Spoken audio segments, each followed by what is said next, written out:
Um dos programas mais interessantes que eu implantei na área de planejamento, na instaladora do Turco, lá em São Paulo, foi um programa para aliviar a carga de trabalho do engenheiro de obra. Porque quando a obra era contratada, era jogado para o engenheiro todo tipo de providência que se referisse àquela obra, desde contato com as concessionárias para ligações provisórias, a planejamento do canteiro, requisição de materiais para execução do canteiro, requisição de materiais para o escritório de obra e requisições de materiais para execução da obra, além de contratação das equipes, né? Isso é uma carga violenta em cima do engenheiro no início de uma obra em que ele precisa estar se dedicando a estudar os projetos dela, né? Analisar as dúvidas que ele tem, encontrar as interferências com os demais projetos, ou seja, fazer todo o planejamento da obra dele, né? Fazer o planejamento da execução da obra, fazer o cronograma físico-financeiro. E ele se envolve com uma série de burocracias que atrapalham o serviço dele, né?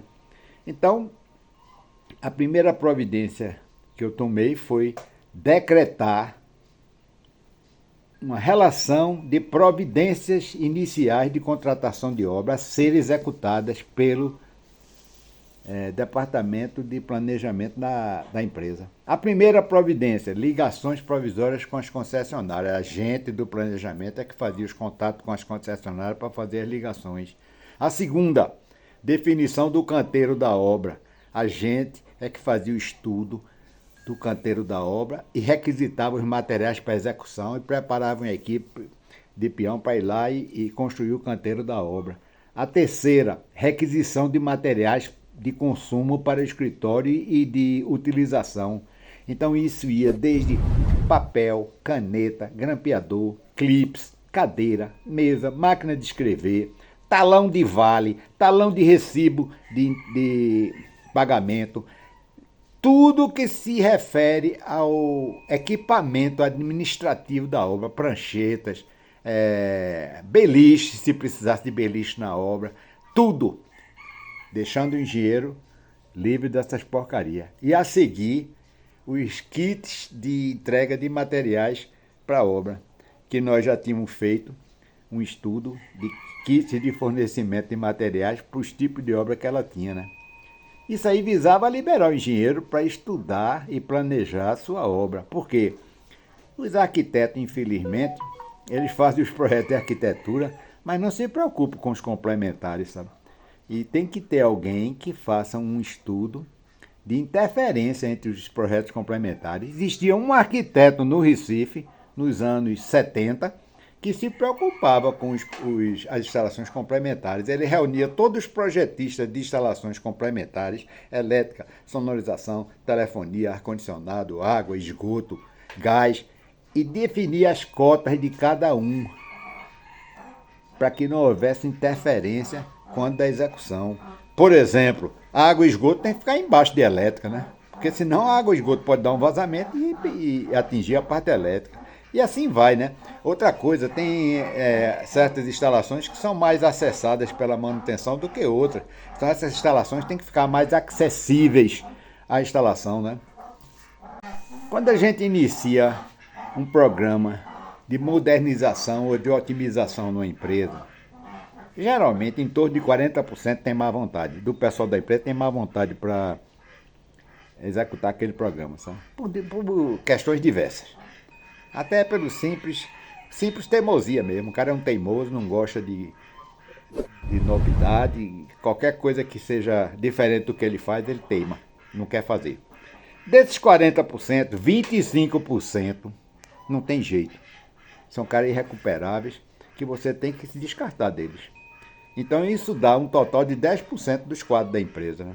Então quando você inicia um planejamento de otimização dentro da empresa, 10% do pessoal dela vai ter que ser demitido. Você começa a demitir os mais nocegos, né? Os piores, para servirem como exemplo as demissões dele para os outros que estão renitentes, né? Para eles afrouxarem. O cara vê o perigo de ser demitido, perder o empreguinho dele, ele já começa a querer ser acessível a essas mudanças, apresentar boa vontade, porque senão ele vai ganhar bilhete azul, né? Um dos pontos que me fez começar a desanimar na empresa do Turco é que ele, como eu já disse, né, ele às vezes entrava com todo o gás numa coisa e de repente ele recuava, sabe? Por um motivo ou por outro, ele, Fernando, olha, primeiro caso, no programa de kits para fornecimento de obra, que era um programa espetacular, reduzia tremendamente a quantidade de requisições que eram feitas. Inclusive, eu tinha passado isso já para as providências iniciais de contratação de obra feitas pelo planejamento. Então, quando pegava uma obra de shopping, o planejamento é que requisitava os materiais para shopping, de acordo com levantamentos que foram feitos por mim em 4 obras de shopping, pegando as requisições que existiam lá, que estavam arquivadas em caixotes. Eu fui pegar, fui atrás das requisições, vi as quantidades de materiais, fui olhar os módulos que o fabricante fornecia, para não dar nem ao almoxarife da empresa o trabalho de ter que abrir as caixas para separar a quantidade, não.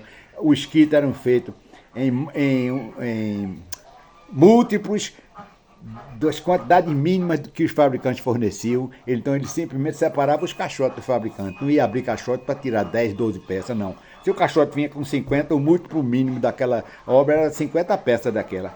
Quando era uma obra que tinha uma peça de uma certa coisa, aí tem a paciência, né? Aí era aquela uma. Mas quando era 15, 20, 30, eu pegava um módulo do fabricante que fosse o mais próximo dessa quantidade e já separava nessas quantidades. Então, quando a obra era iniciada, o setor de planejamento, dentro das providências iniciais de contratação de obra, fazia o quê? Contato com as concessionárias para a ligação da obra, planejamento do canteiro da obra, aquisição e compra de materiais e fornecimento para a obra, para a execução do canteiro, definição de uma equipe e envio dela para executar o canteiro, requisição de materiais de consumo e equipamento de escritório da obra, e requisições de material para execução da obra, além de providenciar jogo de plantas para o engenheiro encarregado e jogo de catálogo, cópia de catálogo mais usado, para quando ele fosse fazer requisições, usarem os nomes corretos. Repare a quantidade de carga que a gente tirou de cima do pobre do engenheiro, né? Então a gente deixou o engenheiro livre para quê? Para estudar o projeto da obra, para analisar interferências, para verificar possibilidade de caminhamento mais econômico, né? Isso aí fez o engenheiro poder fazer engenharia e não burocracia.